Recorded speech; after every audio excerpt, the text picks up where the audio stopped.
Americana é uma cidade que inspira. Em cada rua, em cada praça, a arte sempre esteve presente.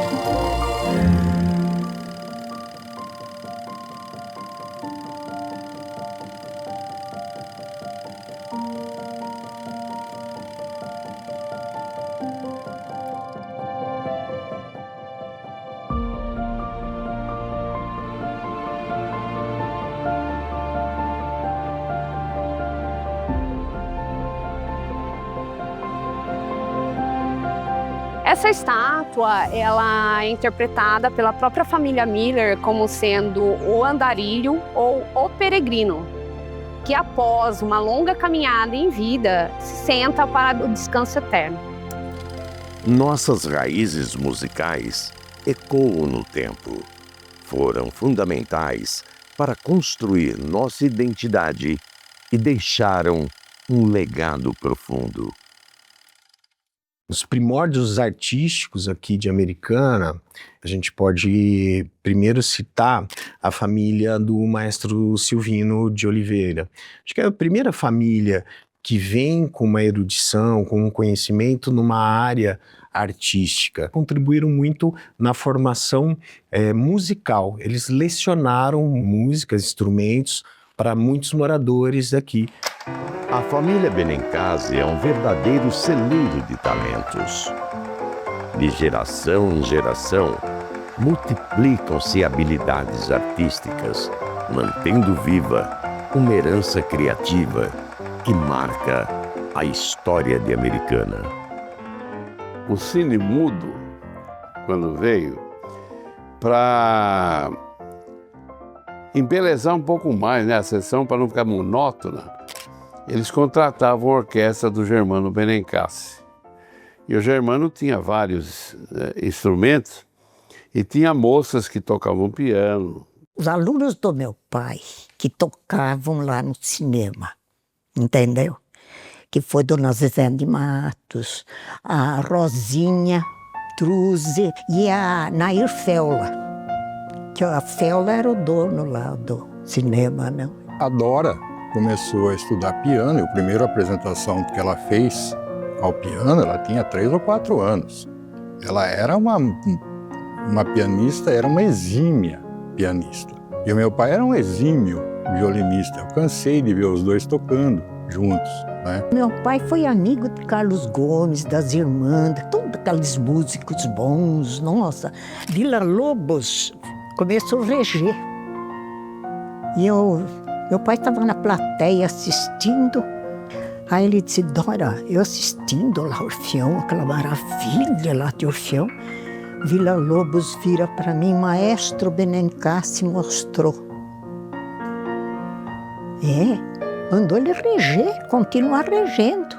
Então ele começou assim. O Parque Ideal foi um dos mais belos cenários de Americana.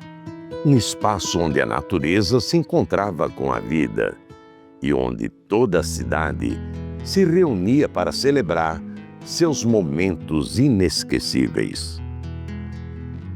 O Parque Ideal foi a coisa mais linda que eu vi. Você precisava ver onde foi o tanque do piquenique trágico. Nesse lago, num desses piqueniques, eles alugavam o barco para o pessoal passear nos barcos. Mas não tinha gente habilitada para passear. Então, vinha uma família aí com 5, 6 pessoas, eles alugavam o barco e essas pessoas iam até lá onde é o parque ecológico. Muita gente vinha passear, fazer piquenique de domingo aí. Veio a neta do Antônio Lobo. E estava ela e mais umas pessoas no barco. E uma hora lá o barco virou. O barco virou, salvaram as outras lá e ela não conseguiram salvar, ela morreu afogada. Aí o Germano foi lá, né? Ficou sabendo. Foi lá ver o negócio, lá aquele corre, acabou a alegria de todo mundo ali aquela hora. E ele compôs a música Piquenique Trágico.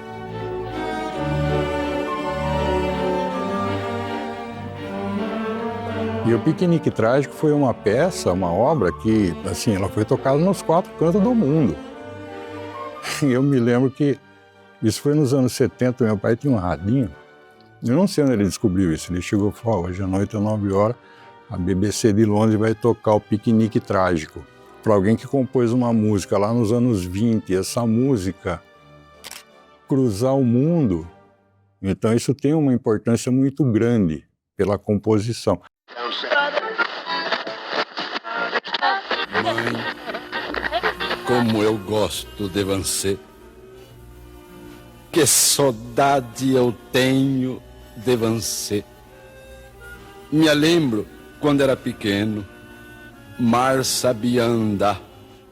Lulu Benincassi foi um artista multifacetado que deixou sua marca em diversos segmentos da cultura brasileira e na memória cultural de Americana. O Lulu foi um grande artista. Ele começou aqui no Teatro Amador, não é? Ele era um cômico fora de série. O Lulu, ele nunca foi músico, ele era poeta. E tinha o programa de rádio dele, o Festa na Roça, que também ficou 24, 25 anos no ar. E ali começou Hebe Camargo, Tonico Tinoco, Mazzaropi, toda aquela turma, Lima Duarte, Rolando Boldrin. E ele foi quem lançou o Rolando Boldrin. Ele tinha um programa na televisão, na rádio, e numas férias dele, ele pediu para que o Rolando Boldrin o substituísse. Francisco Lapierre foi um dos precursores da arte em Americana. Com um vasto acervo de obras, deixou seu legado nos corações e talentos de seus alunos. Nasceu em Marsella, na França, por volta de 1860.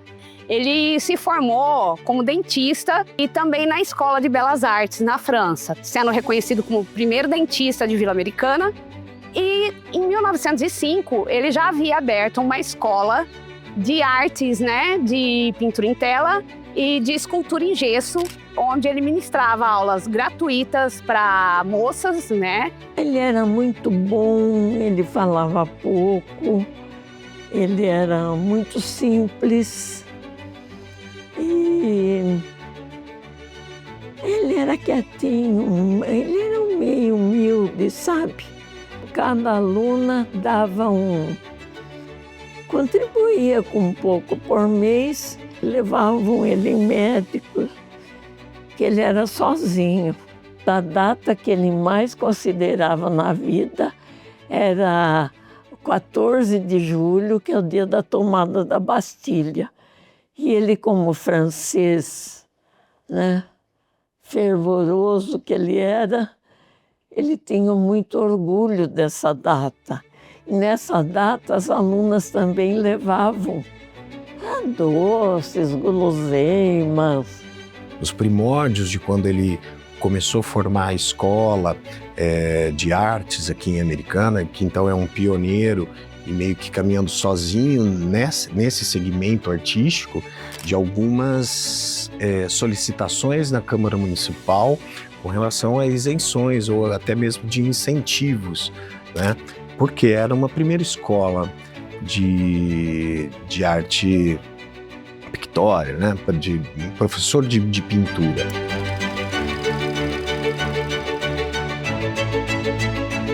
Eu comecei criança, aprendi a pintar com a minha mãe. Ela juntava aqui as crianças da vizinhança, outros que vinham. E ela deu aula até recentemente, até a pandemia, ela ainda tinha várias alunas. Aí comecei com pintura clássica, depois fui mudando para... Mais moderna, né, mãe? Eu parti do acadêmico, que a gente sempre trabalhou aqui, e quando eu fui estudar arte contemporânea, cheguei a fazer várias exposições aqui em Americana, que eu comecei, em São Paulo.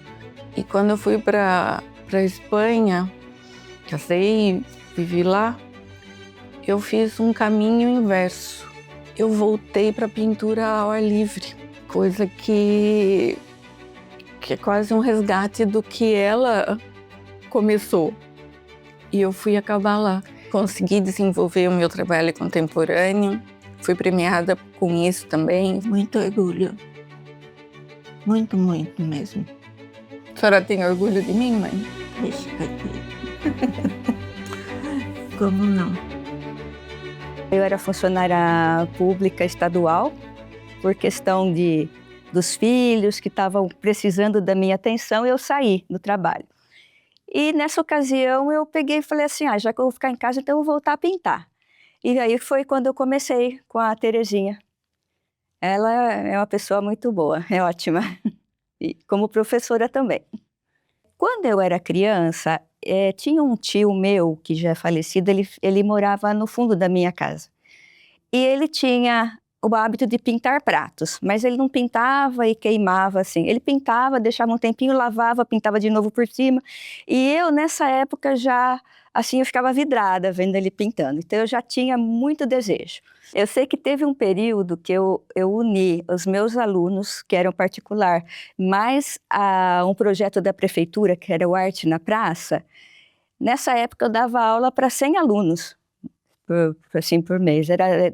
Eu fiquei quase maluca de tanta aula que eu dava. Eu, além dessa parte de pintura assim, mais urbana, eu pinto retratos, então o meu estilo é hiperrealista.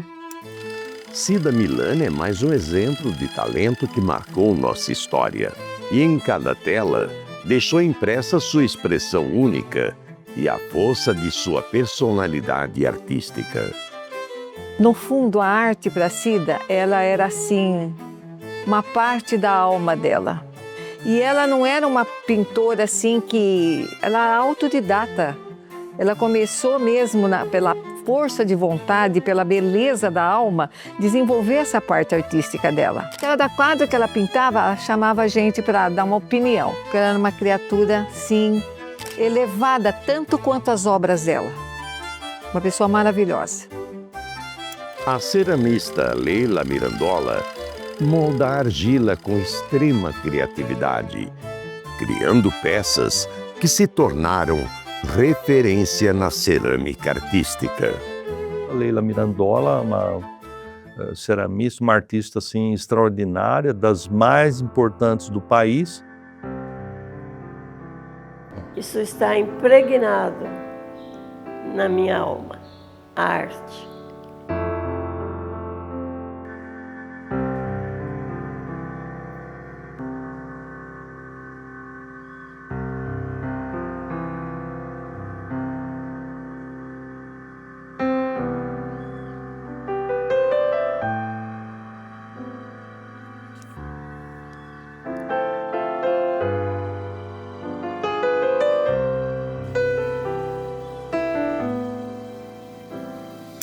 Comecei a desenhar no início da adolescência, 11 tantos anos, assim, mais seriamente.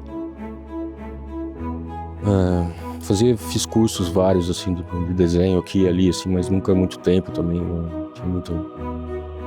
nunca achava muito o que eu estava procurando, na verdade. Entre a expressão artística que todo mundo tem e a arte é o desenvolvimento dessa capacidade de expressão artística. Para mim, a arte moderna, né, o que se faz hoje em dia, é muito mais próximo dessa coisa, dessa expressão, necessidade de expressão artística, é uma coisa muito mais instantânea, né, tipo, de própria apreciação instantânea, né, consumo instantâneo. Se eu não fizer arte, eu me sufoco, sabe? Né, por isso que eu faço, né, não tem, né, se eu não fizer, eu morro, não funciona. O professor Wilson Camargo, com sua visão ampla de arte para todos, conquistou admiração não apenas por suas realizações, mas também pelo respeito de seus alunos. Aqueles que conheceram o professor Wilson sabiam do ideal dele. O ideal dele sempre foi voltado à educação, ao conhecimento, a dar o melhor de si para todos os alunos. Era uma pessoa sensacional, com uma visão ampla do mundo, uma visão ampla do futuro. Para você ter uma ideia, foi ele que criou o Museu de Arte Contemporânea em Americana.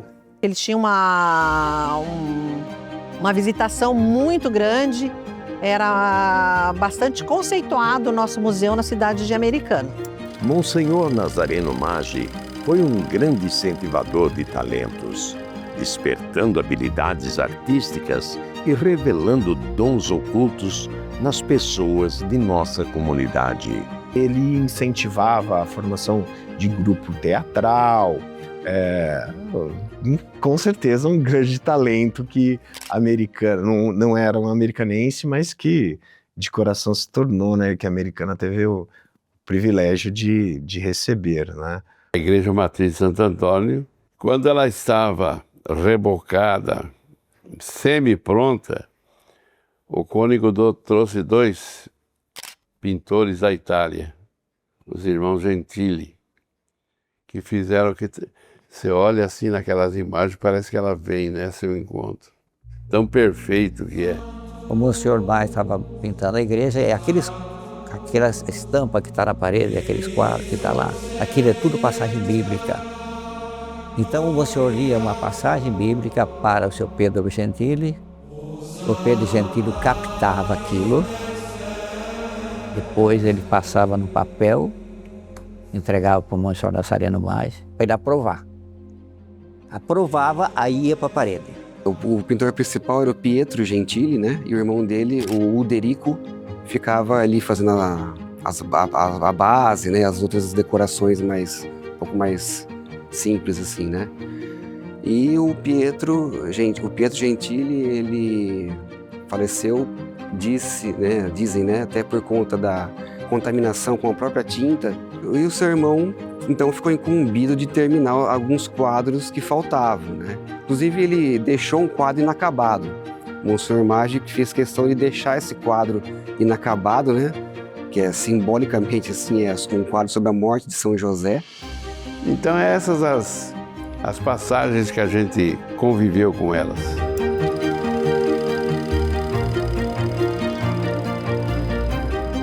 Agora, o lance de desenhar e tal, começou aqui no Colégio das Freiras também, no Divino Salvador.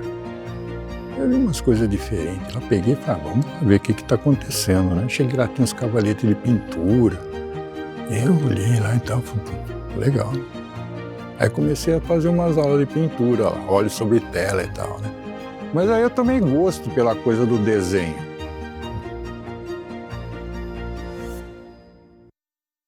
Na escola, como eu desenhava, naquela época era um diferencial das crianças, né? Então, né, foi aí quando eu comecei a enveredar por caricaturas, né? Rosto, cartoon, essas coisas, né? No Liberal, desde 89, no Jornal Liberal, na época da inauguração da rodoviária aqui de Americana, foi um dos meus primeiros trabalhos, né? Eu trabalhei com o redator, editor-chefe, né, o Diógenes Gobo. Ele me passava tudo mastigado, porque ele sabia todos os acontecimentos políticos da cidade, da região, ele sabia. Nossa, a parceria foi de muito tempo, né? Foi criado em 1999 um projeto abordando o suprassumo da cultura, que se chama Salão do Humor. O projeto nasceu dentro da sala de aula como uma tentativa de diversificação de linguagem. No começo era um número limitado, não passava de 100, depois foi crescendo, 300, 400, então estamos agora no patamar de 2.530 pessoas. Mais ou menos ali na minha adolescência, né, mais ou menos por volta dos 12, 13 anos, eu comecei a estudar muito Da Vinci, Michelangelo, sempre foram as minhas inspirações, né? E naquela época, como não tinha como buscar um recurso, uma referência, então a gente recorria à biblioteca da escola, né? Então eu ia na biblioteca e trazia livros para casa. Então eu pegava os livros de Da Vinci, de Michelangelo e ficava tentando reproduzir as obras deles. Então foi ali que tudo começou a engatinhar no realismo mesmo, trazer aquela paixão pelo realismo, né? Eu reproduzi a Frida e o Picasso. Então eu fiz uma reprodução da fotografia dos dois e eles ficaram em exposição no Louvre. A Americana vem como uma inspiração no meu trabalho, principalmente por uma série de retratos que eu fiz de alguns colegas, artistas que eu conheci aí.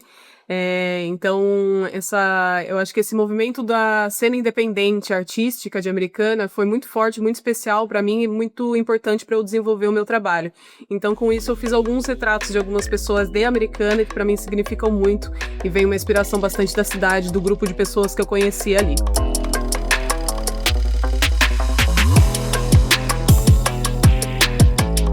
Eu gosto do termo do arte de rua, porque ela basicamente está na rua, né? Tipo, é feita para estar ali e tal. Então, e acho que a arte de rua acaba não segmentando, não sendo tão sectarista, assim. Porque, tipo, grafite, tem gente que fala, o grafite é bonito, a pichação é feia, não sei o que lá, ou o muralismo é muito acadêmico, sei lá, não sei. Então, eu gosto da arte de rua porque eu acho que é mais simples, mais didático, entendeu? O que eu acho mais legal e bonito no grafite, na arte de rua, é que ela é efêmera, entendeu? Então, ela é feita já com a ciência de que ela não vai durar para sempre ali.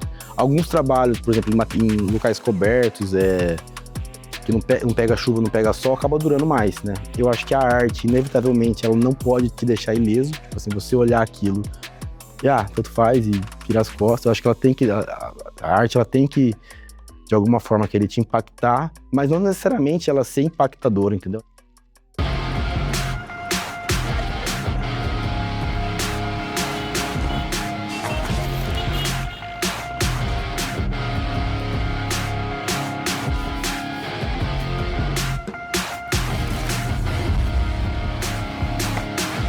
O envolvimento nosso com arte começou ali na década de 90. O coletivo SHN surgiu em 1998 e a gente tinha o rolê das bandas ali, né? As bandas autoral, as bandas nossas, as bandas convidadas. E a gente começou a fazer os cartazes das festas, né? Então nossa relação com a arte começa com essa relação também com as festas de rock independente aqui na cidade americana. O coletivo SHN é um coletivo de arte, né? Multidisciplinar. Cada integrante tem um tipo de formação. Teve um certo momento que a gente muda para São Paulo, que a gente começa a trabalhar melhor a parte de criação autoral. A gente resolveu voltar aqui para Americana, com as nossas raízes, e achamos um lugar ideal para a gente. O SHN se transformou hoje no coletivo Obrigado Vida. Eu fui morar em Londres para trabalhar com direção de fotografia em filme também independente.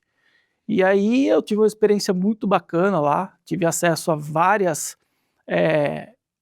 vários artistas plásticos, porque transitava meio que no mesmo lugar, né? Desde 2016 eu comecei a colocar minhas ideias, a minha visão de mundo para fora na parte gráfica. E eu acabei tendo um resultado muito mais direto nessa minha inquietude através das artes plásticas e não do audiovisual. É impossível falar de talento sem lembrar da irreverência de André Bastelli e da inesquecível Libélula Barriguda de Sidon. Conhecido como o Pequeno Grande Homem, Geraldo Pignanelli foi referência na radiodifusão, revelou talentos, atuou em diversos setores da comunicação, promovendo importantes ações comunitárias. O Geraldo Pignanelli, ele gostava de inovar, gostava de realmente fazer as coisas para trazer benefícios para a cidade. E foi convidado para participar no programa do Silvio Santos, num quadro que chamava Cidade contra Cidade. Então tinha a cidade de Americana contra a cidade Y, tinha que levar o maior número de cobertor. Então o Pignanelli saía atrás, divulgava, tal, ligava, levava carretas de cobertores, a Americana ganhava. Então tudo que ele colocava a mão dava certo. A maior alegria dele foi poder contribuir com uma ambulância para o Ceará, que não tinha. E com isso ele conseguiu.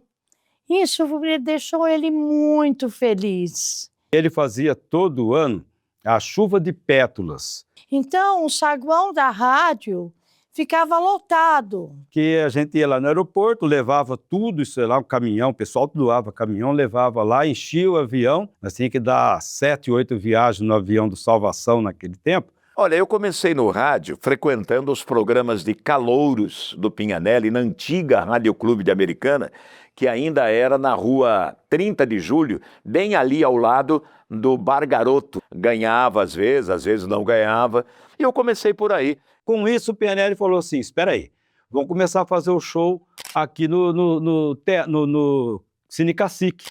Então começou a trazer esses artistas, e assim ele começou a dar oportunidade para os artistas da cidade.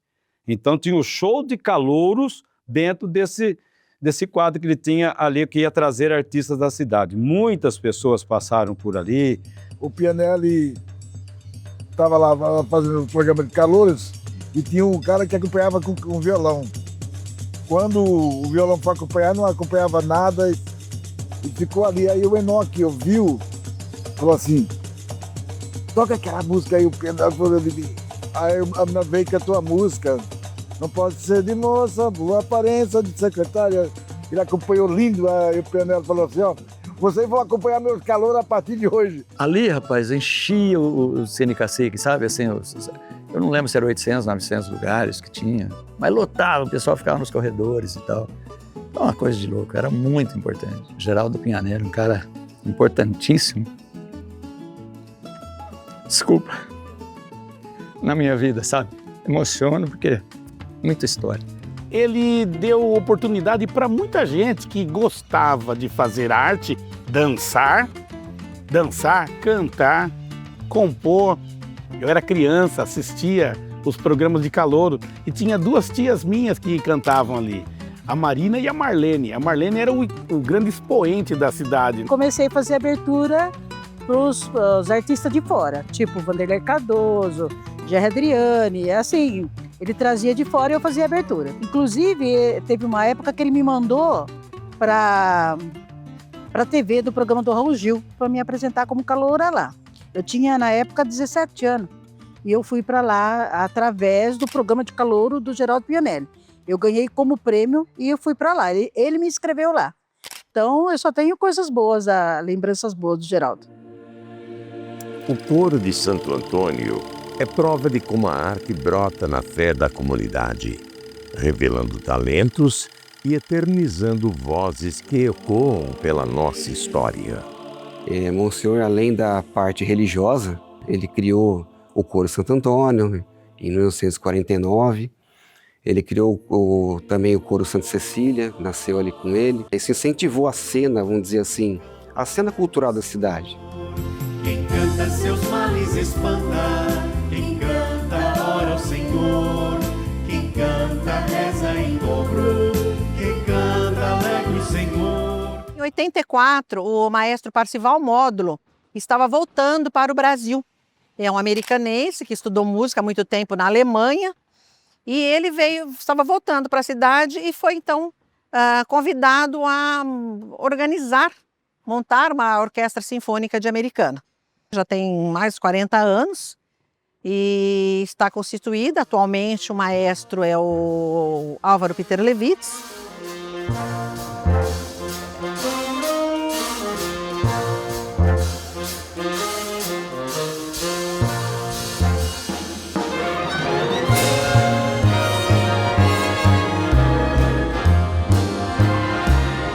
A regência apareceu mais ou menos assim, como uma necessidade Como compositor, você precisa coordenar a realização da sua obra, né? Para começar, eu não pensava mais do que isso. É um auxílio à composição, você coordenar a realização e dirigir um grupo, né?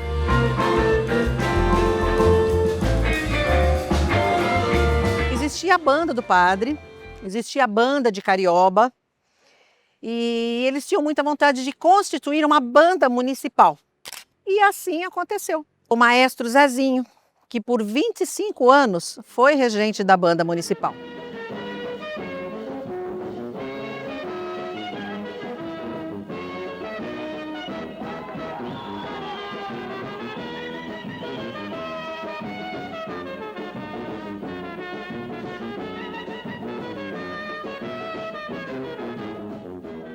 A banda antiga foi até 1987.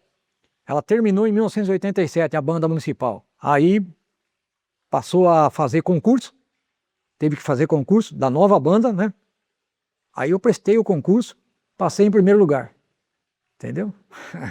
E continuei na banda, estou lá até hoje. Final dos anos 70, a gente tinha banda, né?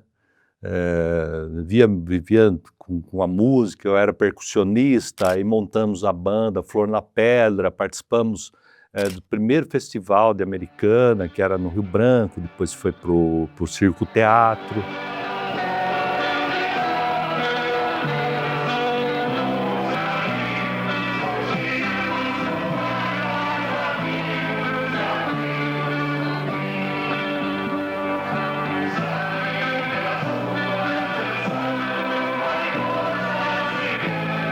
Praticamente todos fomos para o coral. O coral era mais viável também, né? Mas na parada da música aí, nós fomos cantar no Corda Coral da Americana, que estava nascendo naquele momento. E foi um momento incrível, né?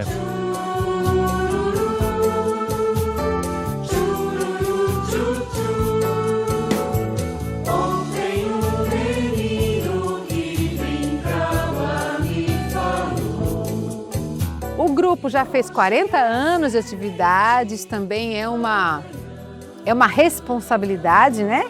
Ficar à frente desse grupo, que já tem 42 anos de atividades musicais, tem um nome na cidade. O Corda, Coral de Americana, em 2013 ganhou a denominação Maestrina Marília Andrade. E atualmente conta com 30 integrantes.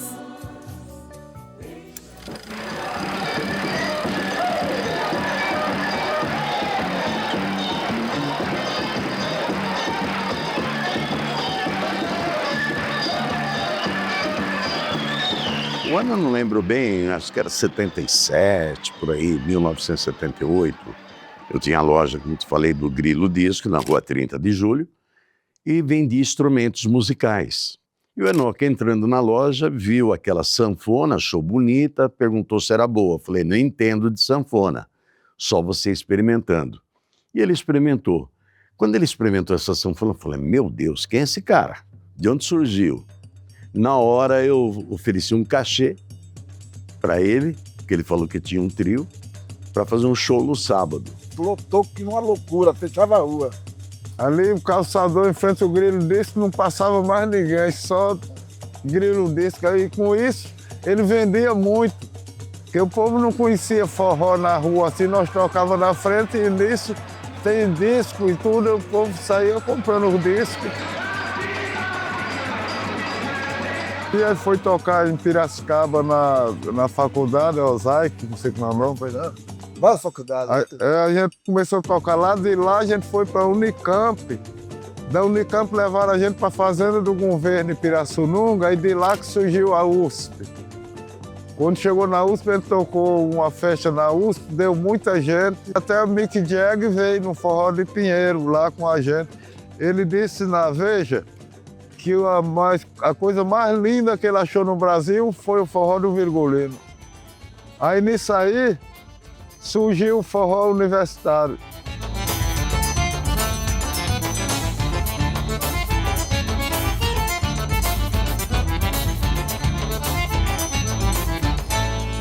A gente fez 14 excursões só para a Europa. Cada excursão, o mínimo que demorou foi 15 dias. Excursão de 3 meses, de 2 meses.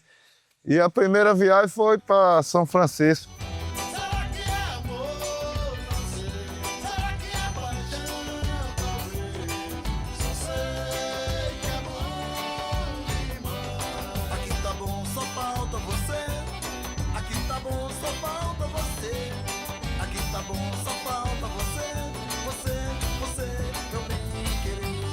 Com 17 anos mais ou menos, acompanhando minha mãe também num evento que teve no Teatro Municipal com o Trio Virgulino, foi que despertou o meu desejo, a minha paixão pela sanfona. Porque foi nesse momento que eu tive acesso ao Forró Pé de Serra ao vivo, a oportunidade de ver um Forró Pé de Serra ao vivo. Eu fiquei encantada com a energia da música, com a poesia das letras, a criatividade das melodias. E o pessoal levantou no teatro e ficou dançando em frente ao palco. E eles chamaram o pessoal para dançar em cima do palco. Ai, aquilo para mim foi o auge, assim, foi amor à primeira vista. E a partir daí eu tive interesse em aprender a sanfona, o acordeon.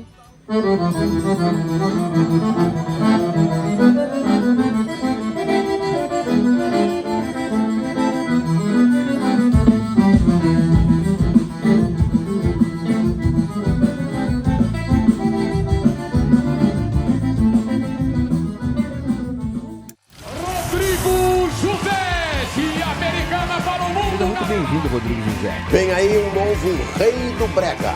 Rodrigo José. Quem tá com a gente agora é o Rodrigo José. Ô, Rodrigo José.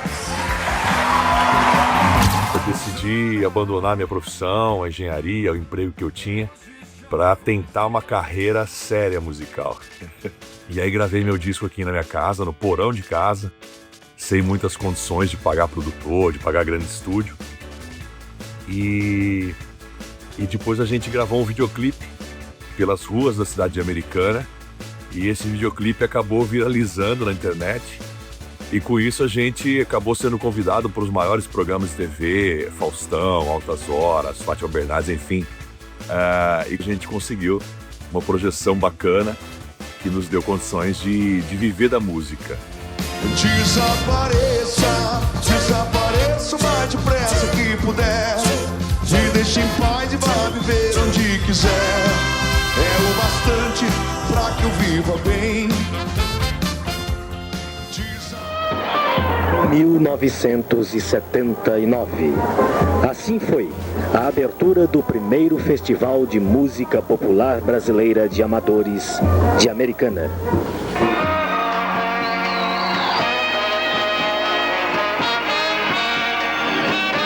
Tem os festivais de música popular brasileira, também um dos eventos que também começou sob a coordenação do Giongo, durou por muitos anos em Americana, participavam pessoas assim do Brasil inteiro, porque era um festival aberto. E esses festivais pegaram fogo. Teve uma final que eu lembro muito bem, a final no Rio Branco, contabilizado deu em torno de 4.000 pessoas. Havia um festival aqui já em Americana. Esse festival, ele trazia muita gente de fora e tinha premiações relativamente altas para nós na época, né? E ali vinha muita gente de fora. Então nós pensamos, mas e o pequeno, e o estudante, e aquele que está engatinhando nessa área? Não tem o espaço e tal. Eu dava aula na escola Heitor Penteado, que por sinal está fazendo 100 anos. Desses 100 anos, o FECA tem 41 anos, hein? E começou lá. A minha carreira musical ela começou antes do teatro, né? Com o FECA, que é o Festival de Estudantes da Canção de Americana. Eu estudava no Heitor Penteado, conheci o professor Geraldo Bazanella, né? E ele induzia a gente, estimulava a gente a fazer música, né? Eu estava aprendendo a tocar violão e tal. Aí em 97 eu fiz a minha primeira apresentação no FECA. Aí a partir de lá eu sempre participei, teve FECA no Heitor Penteado, teve FECA na FIDAN, no Flamengo. E aí fui seguindo minha carreira com música autoral, né? Comecei a conhecer os artistas da cidade e eu falava neles e a maioria dos americanenses não sabia quem era. Vocês não conhecem esse escritor? Como vocês não conhecem? Não conheço. E pessoas que nasceram aqui. Aí eu falei, eu preciso fazer alguma coisa. E logo depois me convidaram, comecei a participar do Conselho de Cultura, acabei presidindo esse colegiado por 2 vezes. E lá então eu fazia muitos encontros para divulgar os artistas. Então eu falei, dinheiro público não vai ter mesmo. Eu fui presidente do Conselho, sabia? Então eu falei, eu tinha acabado de receber uma herança aí de uma tia, uns terrenos. Eu falei, vou vender uns terrenos e vou fazer umas coisas aqui, sob o protesto dos meus filhos, né? Aí comecei, falei, vamos fazer um evento. E aí conversei com alguns amigos que são da área. Que tal Americana Canta? E aí quem nós vamos fazer? Roberto Carlos primeiro, claro, é o rei de todos nós e tudo mais, isso em 2010. E aí eu criei algumas regras. Então Americana Canta é um projeto que tem essa primeira regra, contempla só artistas americanenses. Segunda regra, sem recurso público. Terceira regra, muito importante, só quem é profissional da cultura. Abençoa, Senhor, as famílias, amém. Abençoa, Senhor, a minha também. Eu tenho muita vontade de fazer, já está mais ou menos encaminhado, o Americana Canta Os Gonzagas. Porque eu acho que nós precisamos colocar esses dois juntos, né? O pai e o filho. Todo músico precisa de palco e de referências. Em Americana, não faltaram iniciativas certeiras, com o público aplaudindo e celebrando nossos artistas.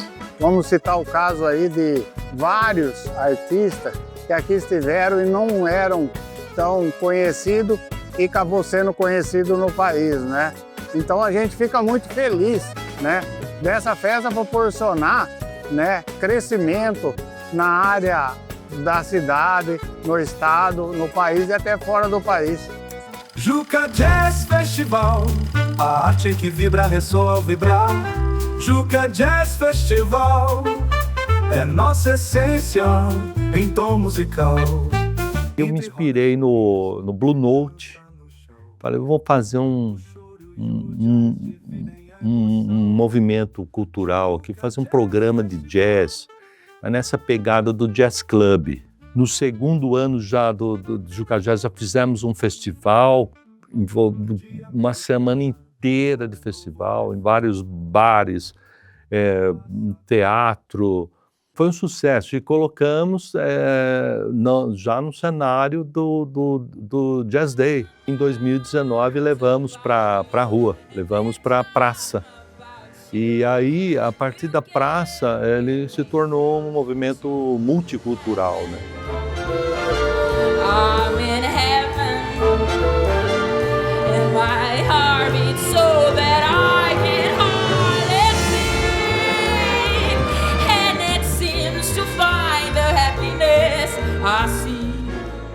E não podemos esquecer do som do Verde Vale, com Marcel Barbosa e companhia, agitando a Praça Rotary. O Vitor César, ele trabalhava numa loja aqui em Americana e ele viu a gente tocando e tava o Chitãozinho Chororó no Bar Flamengo, sabe? Mas moleque de tudo, então. Aí ele levou a gente lá brincando, por que você não vai no Meirelles lá onde? Eu canto a viola da Record. Então a gente tava fazendo show em circo, nas praças. prefeitura, vendendo disco, fazendo televisão, todas essas coisas, sabe? Aí, o programa de rádio, a música que chegou na minha mão e que foi sucesso no mundo inteiro, e eu falei não para gravar uma música minha. E depois uns amigos gravaram, Fuscão Preto. Meu avô, um negro retinto, violonista de 7 cordas, daqueles boêmios, né? Autênticos, que usava o sapato branco e preto ou vermelho, chapéu. E ele era um violonista, compositor. E a minha avó, uma caingangue, uma indígena caingangue, baixinha, que cantava maravilhosamente bem também. Eu vi grandes acordeonistas na casa da minha avó e ali frequentavam pessoas, violinistas. Eu vi violinistas, eu fui procurar os festivais da regional e depois o nacional. E onde eu conheci grandes artistas e ganhei prêmios. Cantei com a Brasílias Band, né, nos bailes. A gente fazia os carnavais da Carioba, né, e outras cidades vizinhas também. Ei, moleque, diz pra mim quanto vale sua vida. Nos becos, nas vielas, nas ruas, sem saída. Se perdeu no crack, hoje é refém, mas sem destaque. Tem um grupo de rap na cidade, então sempre estive envolvido com toda essa cultura no geral aqui na cidade e em outras cidades também, né? Esse grupo nosso, muita gente conhece, né? É o Dinastia Gospel. É um grupo que se formou aqui em 2009 e é um grupo cristão, né? Que a gente procura sempre trazer a palavra de Deus, né? Em forma de rimas e poesias. A banda Maguerbes construiu uma trajetória marcada por desafios e conquistas. Deixa esse passe eu te trinco, na melhor eu me empenho mais. Nessa saudade de te ver dançar e de alcançar. A gente começou em 94, começamos a pegar muita influência de uma cena que estava na época se formando aqui no Brasil, né? Porque Americana, sei lá, tinha uma meia dúzia de bandas que estavam nativas, assim, mas não tinha local para tocar. Hoje, depois de 31 anos, no caso, a gente foi ter um espaço nosso agora, assim.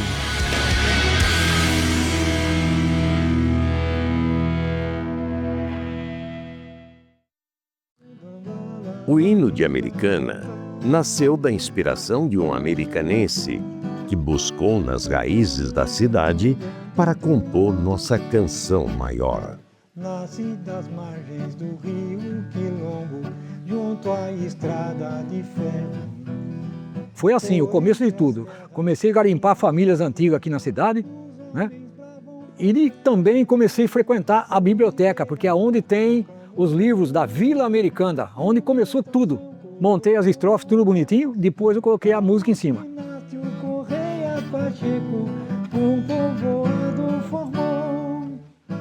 O Fábio Engel, que é da Orquestra de Americana, uma espala da orquestra, e ele me ligou em 2020 e me disse o seguinte: a gente fazia alguns eventos juntos, já tinha tocado, tinha uma boa relação, assim. Falou: Gustavo, olha, tem a Filarmônica de Rio Claro, que a gente às vezes convida alguns artistas para fazer os concertos. Tem 2 que estão pendentes aqui, que era ou a Zizi Posse ou o Ivan Lins. Falou: você não quer abrir? Falou: você escolhe uma música sua pra gente fazer a abertura com a orquestra também. Tá bom. Quando 6 horas da tarde o Ivan chegou. E eu tava aqui, o Ivan do meu lado, o empresário chegou e falou: Ivan, vamos pro hotel? Ele falou: não vou, eu vou ouvir o menino tocar. Eu peguei o violão, segurei ele aqui porque eu não tinha correia, apoiei a perna assim. Falei: agora, eu tenho que fazer, tem que ser feito, é a minha oportunidade. A hora que a música acabou, o pessoal bateu palma e tal, eu olhei de lado, ele tava de pé batendo palma. Assim, e eu falei: caramba, né? Meu Deus, deixa eu me segurar aqui. Aí ele foi chegando perto. Aí ele falou assim: o que foi isso que aconteceu aqui? Eu falei: como assim? Ele falou assim: não, eu tô emocionado. Ele falou assim: eu tô emocionado. Meu coração vagabundo quer guardar o mundo.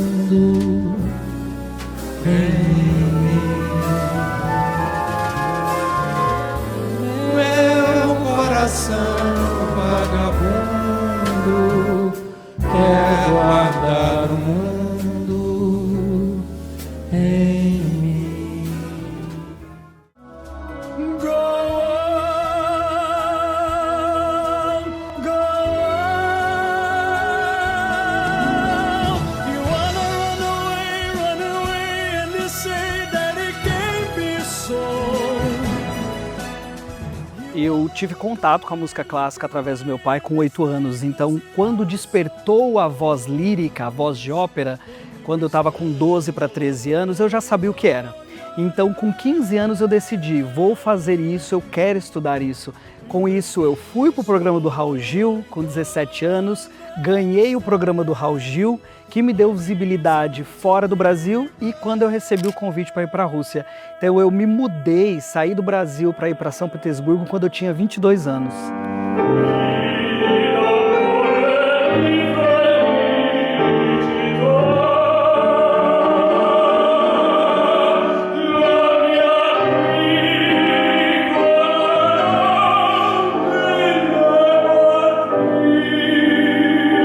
Na Rússia eu fiquei 10 anos e voltei para o Brasil no momento mais propício da minha vida, porque a minha intenção sempre foi ir para a Rússia, ter bagagem artística e musical, trazer isso e aplicar num projeto social no Brasil.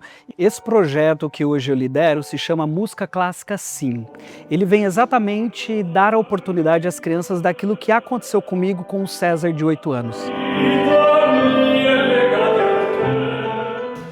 Precisa de dinheiro pra se ouvir meu canto. Sou canário do reino, canto em qualquer lugar.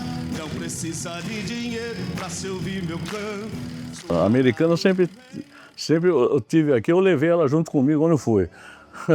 Onde eu viajava, a Americana foi sempre junto, né? Antônio Carlos Carvalho, meu amigo Carvalho, foi uma das coisas mais incríveis que aconteceu nos últimos anos para mim. Em 2022, eu convidei ele para ser um homenageado no Jazz Day, no concerto com a Orquestra Sinfônica, com músicas dele, uma homenagem para ele também, né? Mas utilizando músicas dele no repertório. Ele ficou muito feliz, né? Eu sou canário do reino e canto em qualquer lugar.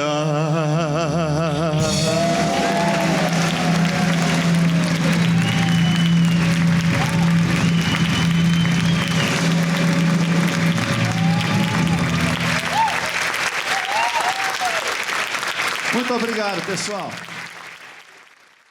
A arte de Americana, ela não só passa por momentos felizes. Tem alguns seus momentos tristes, alguns momentos que ficaram marcados na nossa memória, como aconteceu a queda do Teatro Municipal. Na inauguração houve essa tragédia, na hora que se iria se iniciar o hino nacional, ao se levantar, né, os músicos, o palco afundou. Foi muito triste, foi um sentimento assim de tristeza geral.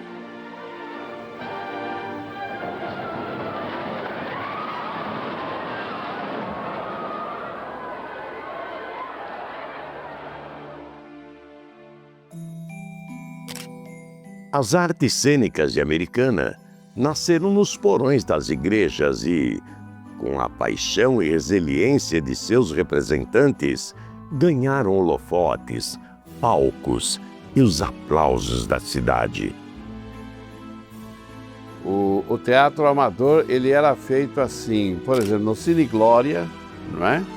Eles encenavam no Cine Glória, depois no Cine Cacique, depois no Cine Central. Tinha também o Círculo Italiano, que é na Rua 30, onde começou a Rádio Clube de Americana, e tinha a União Operária, que era do lado onde o Nardini tinha oficina. O professor Wilson teve uma preocupação de criar e desenvolver atividades teatrais na cidade, com cursos, trazendo professores para cá, e desenvolver esses grupos teatrais da cidade para futuramente não só se dedicar à atividade teatral usando o que a gente tinha, mas também se desenvolverem. Eu mesmo fiz 3 anos teatro lá, 3 anos com o Wilson Camargo, que foi um trabalho teatral que foi montado pelo professor Wilson Camargo a partir de textos, né, de Fernando Pessoa, e uma coisa ficou muito bacana. Nós fizemos até depois disso uma exibição lá na PUC Campinas. O Macamã surgiu em 1982. Era antigo Grupo Imagem, nós já produzimos mais de 100 espetáculos, participamos com parcerias, né, junto com o pessoal, por exemplo, do Espaço Literário, com escritores, esquetes, encenações, e muita gente ficou com a gente muitos anos, muitos ficaram.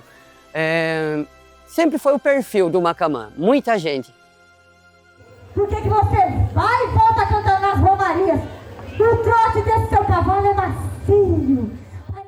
Ele era um grande músico lá na Itália. Quando se mudou aqui pro Brasil, tornou-se maestro da banda JJ Vidala, lá de Carioba.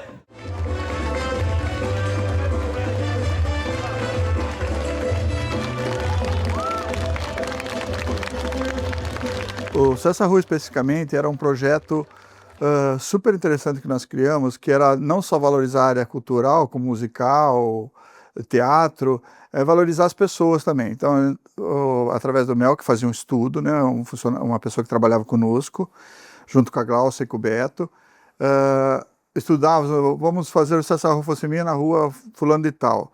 Pegava a história daquela pessoa que deu nome à rua, aquela personagem, e a gente fazia, através do teatro, a encenação. A pessoa veio da Itália, então, como ele gostava de falar das coisas da Itália, a música que ele escutava na vitrola, o vinho que ele tomava, a comida, e a gente convidava a família para estar junto também, né? Então era uma emoção total.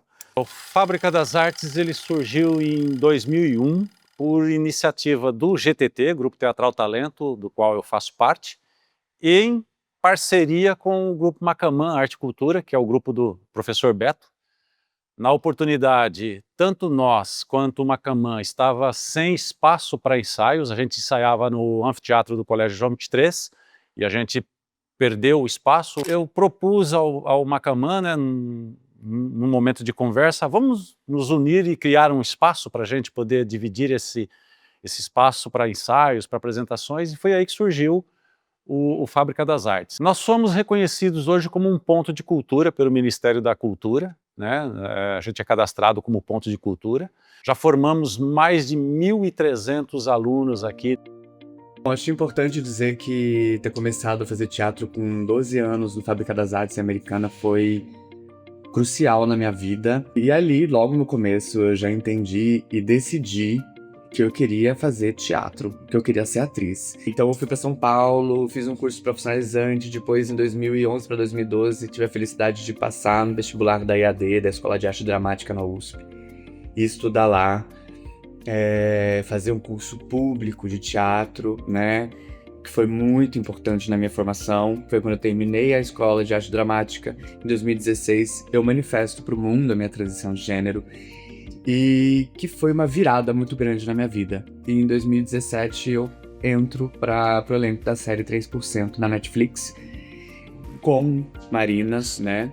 Foram 3 anos de 3%, mas todo ano também fazendo outros trabalhos que vinham aparecendo. E comecei essa trajetória de audiovisual e música muito forte, né? E aí em 2021 para 2022 aparece a audição para o musical Brenda Lee, O Palácio das Princesas, e foi uma outra virada muito bonita para mim, e acho que no teatro em geral também, porque Brenda Lee foi o musical mais premiado de 2022. No Bibi Ferreira, a Verônica Valentino como melhor atriz, né, indicada e foi premiada no Prêmio Shell.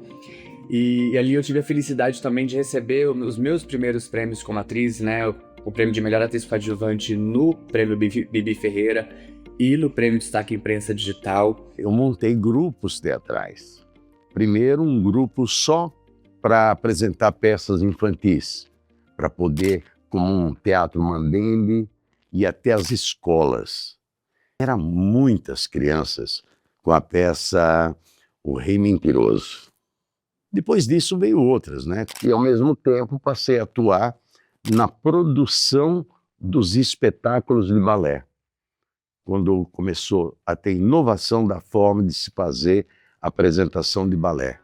A Sandra Godoy já está no mercado há quase 40 anos, então há quase 40 anos estamos montando esse espetáculo. Hoje se tornou uma coisa muito grande, né?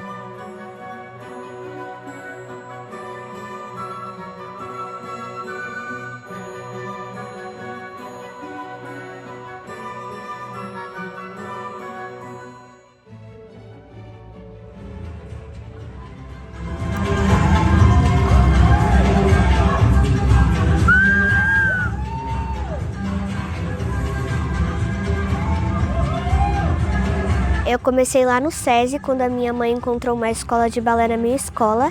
Aí ela também achou outra, aí foi intercalando. Um exemplo, segunda eu ia pro SESI, terça eu ia pra Sandra Godoy. Aí quarta pro SESI e assim. Aí eu comecei a competir e eu amava. Quem descobriu foi minha professora Mônica, que eu tinha muito talento e inclusive ela disse que teria uma audição no Bolshoi e eu fui tentar e eu passei. Quando eu fui classificada no Bolshoi, eu e a minha família ficamos muito felizes e orgulhosos também. Minha experiência está sendo muito boa, eu já me adaptei muito rápido. Eu fiz vários amigos, várias amizades, são muito legais. O meu sonho é se formar no Bolshoi, entrar para a Ópera de Paris e a Ópera de Kazan. O que eu gostaria de passar para os meninos que sonham a mesma coisa que eu é não desistir, se esforçar e não ligar para os preconceitos.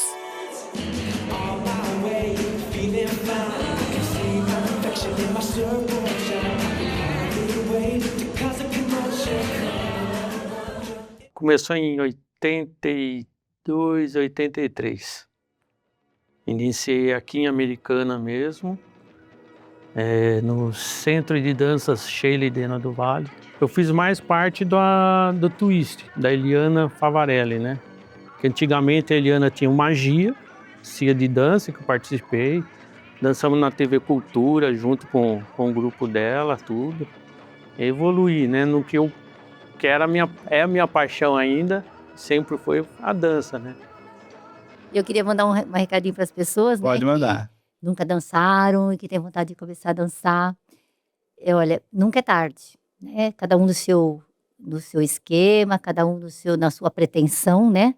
Eu acho que tudo que vem para a gente para melhorar o bem-estar não tem preço.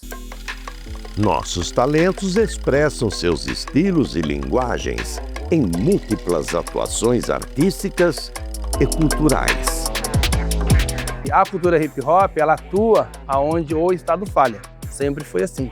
Num determinado período, eu e o meu parceiro Landinho, a gente falou assim, olha, vamos montar um grupo aí, vamos tocar, porque o pessoal já vinha parando, né? O pessoal da década de 90, eles vinham parando já. E aí a gente continuou. Então eu tive a oportunidade de conhecer dançarinos de outras cidades, eu tive a oportunidade de representar nossa cidade fora de Americana. Eu fui para o Chile, Peru, Argentina, fui ser jurado nas competições lá. Hoje nós temos DJs viajando o mundo, nós temos dançarinos viajando o mundo, tá? E Americana faz parte desse circuito todo.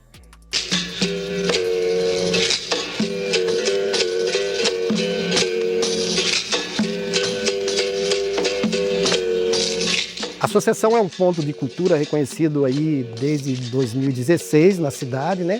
Que vem de uma família de capoeiristas que começa a trabalhar a capoeira na cidade e querendo um protagonismo. Quando eu falo o que eu falo da capoeira, mesmo sendo da área de história, mesmo a gente tendo documento, mesmo a capoeira tendo um dossiê como patrimônio cultural, e ela coloca ali como ela é de cultura afro, criada aqui no Brasil, por grupos de vários territórios de África, as pessoas não querem escutar isso daí. E aí tem também os significados da capoeira, as influências dela, inclusive as influências religiosas. Muitos momentos que vemos nesse filme foram registrados por pessoas que deixaram sua marca na história e que hoje continua a inspirar novas gerações. Uma das coisas boas na minha carreira de jornalista foi quando o Dr. Humberto Paine, ele tinha a sua máquina de filmar e saía filmando todos os acontecimentos da cidade. Ele passava o filme na rua para as crianças. Depois ele fez um salãozinho na nossa casa, que eu morava ali na outra casa, para fazer o cineminha para as crianças. Então as crianças vinham todas, era mais ou menos entre 200 e 250 crianças. Fazer imagem para mim é tudo, cara. Eu gosto, eu adoro, eu vejo cada um tem um olhar, né? Começamos na festa do peão e foi aniversário, peão, 15 anos, fazia os clipes de 15 anos, fazia corrida de bike, até jet, gravei muita coisa. Nossa, balé, da Sandra Godoy, quanto balé, da Jandira, lá de Santa Bárbara, aqui. Você vê o que eu tenho de empresa aí, é brincadeira de vídeo que eu já fiz aqui, fora daqui, Campinas, São Paulo. Eu também participei de 2 curta-metragens. O primeiro, que foi O Homem de Fraque, que é um roteiro que eu escrevi. Vamos mandar para o festival do Museu da Imagem e do Som. Chegando lá, entre 800 e poucos filmes, foi selecionado como um dos 10 melhores curta-metragens. Depois disso, através do governo do estado de São Paulo, nós tínhamos que apresentar um novo projeto de um outro filme. Foi quando nós fizemos Papel Moeda. Toda a gravação desses 2 curta-metragens foram feitas aqui na cidade americana. Não teve locação externa para outra cidade, não. E usando pessoas que nunca tinham feito cinema. Desde 2017 eu só faço videoclipe de rock especificamente. Eu tenho 65 obras, né? Dentre dessas 65 obras, a que tem maior visualização é de uma banda brasileira chamada Black Pantera. Trabalhei com o Benegão do Planet Hemp e fiz trabalho para uma banda de hardcore dos Estados Unidos chamada Sick of It All, que é a banda do meu coração. Foi gratificante ver a mídia internacional analisando meu trabalho. Nossos fotógrafos eternizaram momentos, paisagens e rostos, registrando a essência de Americana em diferentes fases da sua história. Meu pai chegou em Americana em 1942. Ele começou como um fotógrafo de estúdio, né, retratando as pessoas em estúdio.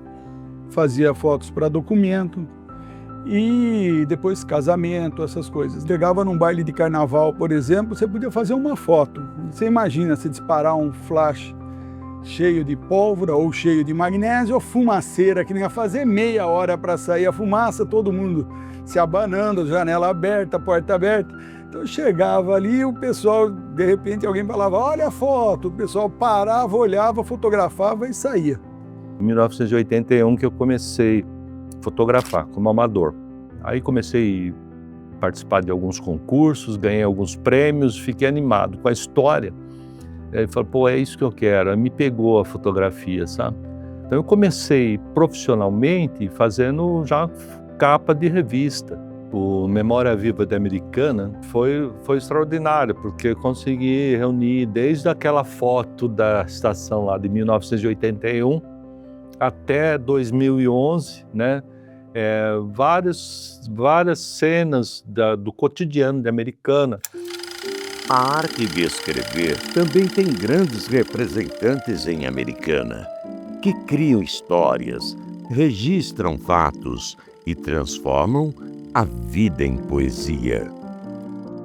Depois de um mês estando em Americana, eu lancei o primeiro festival de poesia. Então tinha as pessoas que iam concorrer.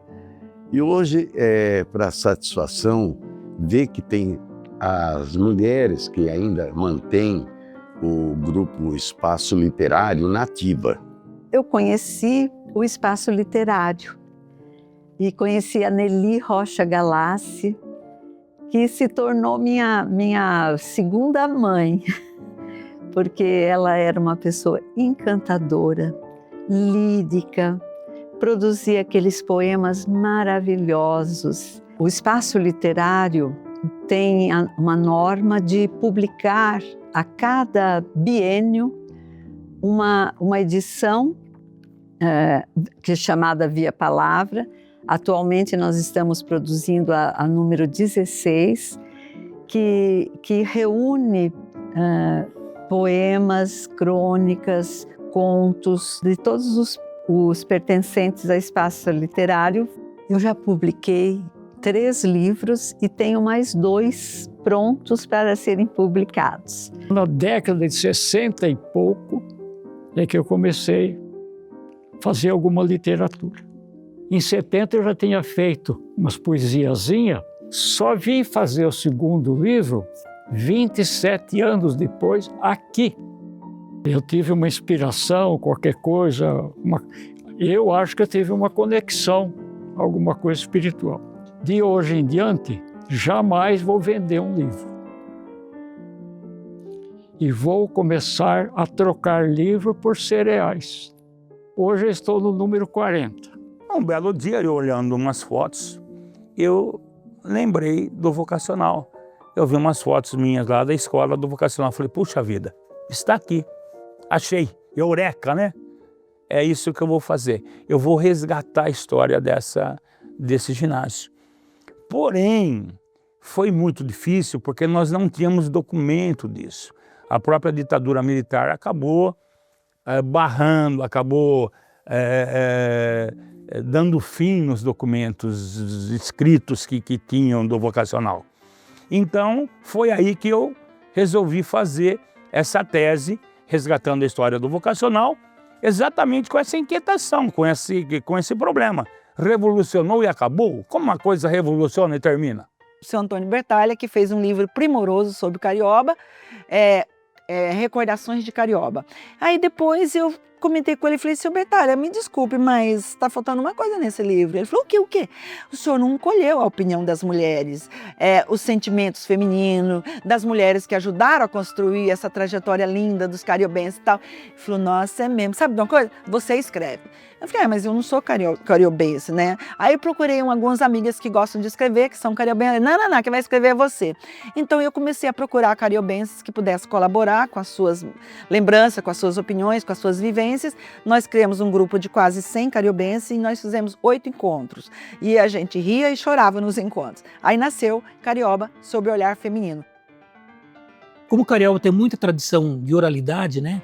Muitos vídeos no YouTube, muitas pessoas contam as histórias, né, as gerações, os antigos cariobenses. E eu pensei, dá para fazer histórias interessantes, né, sobre o Carioba. Mas eu não me sentia preparado para escrever ainda, né?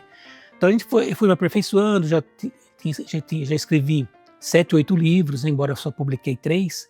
Então foi daquela experiência. Daí eu imaginei que os narradores deveriam ser pessoas testemunha, né? Daí eu criei 4 narradores testemunha que vão contando o que cada um vê, né, ouviu ou presenciou de Carioba e dos personagens que povoam a história, né? Minha ideia é fazer 3 livros, né? O primeiro já saiu, que conta de 1937 a 1940. Estou concluindo o segundo período, que vai até 44, e o desafio é escrever o terceiro período, que foi da família Abdala. O primeiro livro foi um livro que eu escrevi e mandei para 16 editoras. Na época não tinha o conhecimento de como funcionava o mercado editorial. Então eu escrevi esse livro e mandei inadvertidamente para todas as editoras que eu encontrei um endereço, eu mandei o livro. Mas quando eu coloco esse livro para download gratuito, transformo ele num e-book, um dos primeiros e-books brasileiros, o jornal O Globo resenha, e resenha positivamente. E aí o resenhista que escreveu sobre o meu livro no Globo, ele tem uma fala dele que é assim: o livro de Luiz Biagioni faz o livro da Bruna Surfistinha parecer literatura infantil. E isso fez o livro bombar, teve mais de 20 mil downloads, chamou a atenção do mercado editorial, e aí eu acabei sendo publicado, sendo convidado para outros projetos, que fez materializar A Comédia Mundana, que foi o meu segundo livro publicado pela Língua Geral, que foi lançado em Portugal e fez um enorme sucesso. Meu terceiro livro que saiu pela Língua Geral foi A Viagem de James Amaro, que é um livro que tem uma parte que se passa em Americana. Tem 2 amigos de Americana que fazem uma viagem de carro até Paraty. Esse meu último livro é O Crime no Edifício Diallo, que é um livro policial de suspense. Ele saiu há pouco em árabe para 23 países de língua árabe. A Flam começou com uma vontade de ter um espaço para os artistas independentes poderem levar os seus livros, né? E não tinha isso, né? E começou no ano de 2016 para 2017, que eu fazia saraus. Acabou que eu conheci a Márcia, né? Ela chegou toda louca lá num evento que eu tava com as crianças. Falei, o que é essa mulher, né? Daí eu lancei que queria fazer uma feira literária, ela abraçou a causa, daí a gente criou uma parceria desde 2017, que surgiu a primeira feira literária. Tem as mesas redondas, onde tem a conversa do escritor com o público e as apresentações em geral. Eu comecei a minha carreira fazendo a graduação em Economia, na Exalc, aqui em Piracicaba. E logo no primeiro ano eu já entrei num grupo de pesquisa em extensão em logística agroindustrial. Desses treinamentos que eu participava, eu sabia que um dia eu ia encontrar o meu propósito de vida. Eu já estava em busca dele há uns 5 anos, mais ou menos. E um dia, a primeira vez que eu escrevi o primeiro livro, que foi o E aí, Professor Cacheta, eu senti que, de fato, eu poderia passar dias e dias e dias fazendo aquilo, que eu não cansava, que eu não precisava comer, eu não precisava dormir. Eu entrei num estado de flow ali absoluto e eu entendi que, de fato, falam quando você encontra o teu propósito de vida, você entra num flow intenso. E foi isso que eu senti naquela primeira biografia. Não só pela parte de escrever em si, mas principalmente pela transformação que eu vejo acontecer no autor. Então, o autor, quando ele começa a contar a vida dele, ele começa a ressignificar muitas coisas que aconteceu, aquilo que no passado foi uma dificuldade, quando ele vai transmitir para outra pessoa, ele já quer transmitir como um aprendizado. Então, começou a acontecer aquela magia ali nesse primeiro livro, no E aí, Professor Cacheta, e eu entendi que esse era o meu propósito de vida, essa era a minha missão, essa é a minha missão pelos próximos anos. Lançados impressos hoje tem 7. Mas escrevendo já são mais de 20. Então, hoje eu atuo principalmente no nicho de atletas. Então, eu tenho bastante corredores escrevendo livros, hoje atletas. Eu tenho o nicho de treinadores e mentores e o nicho de empresários. Então, é o tipo de pessoa que me procura para eternizar o seu legado.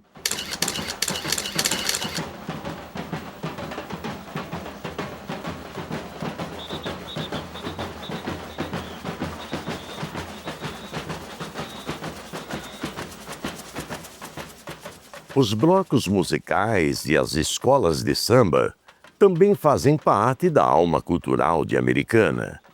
Manifestações vibrantes que mantêm viva a alegria e a tradição de nossa cidade. Valéria, dá um exemplo desse tipo de matéria que tem esse resgate histórico. Em relação ao Caderno L da nossa cobertura, foi uma pauta que nós fizemos no Carnaval de 2024, quando nós resgatamos a história do Carnaval de Rua de Americana.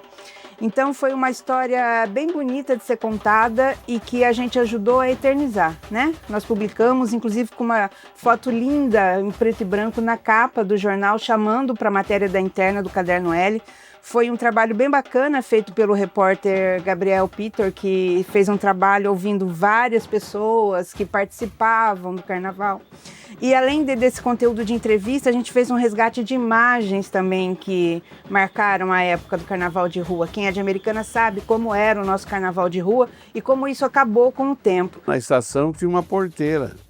Chegava uma certa hora que não tinha mais trem, eles fechavam a porteira. E naquela época, sim, tinha o curso de rua. Então eles saíam de lá onde é o Zanini hoje. Eles saíam o curso de lá, aquelas baratinhas conversível, as moças todas em cima das baratas.